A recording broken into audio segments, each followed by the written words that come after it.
Շնորհակալություն խոստրամադրելու համար։ Ես կարծում եմ պետքա արհամարված չլինեն ստեղի բնակիչները,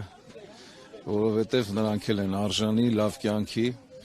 որ բարեկարգեն, ջրի հարցը լուծելուց հետո ճանապարհի հարցը լուծվի, որովհետև այս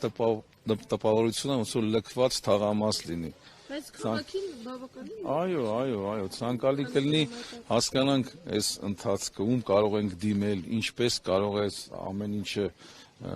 լուծում ստանալ այս հարցերը։ Մի խոսքով Մեր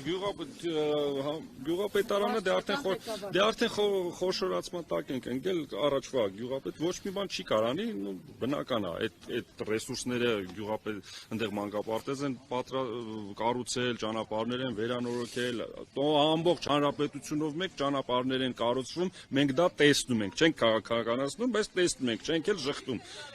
Նորմալ է, բայց այս թաղամասը լքված է մի այլ կարգի, 30 տարուց ավել։ ասֆալտ երբ է եղել։ Ոչ մի անգամ այստեղ չի եղել, չէ, տրթատ մեծից էս կողմ ասֆալտ չի եղել։ Ոչ մի անգամ ասֆալտ չի եղել, ու ոչինչ չի եղել։ Կամաց, հիմա մենք այստեղ ապրում ենք, բնակիչներ, ամեն ինչ, դե ասենք խաղահրապարակ, երեխեքի համար ինչ-որ տենց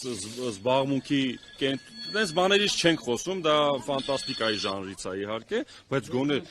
ջրի հարցը հերթականությամբ, ջուրը պետք է խողովակները փոխեն, կարգավորեն,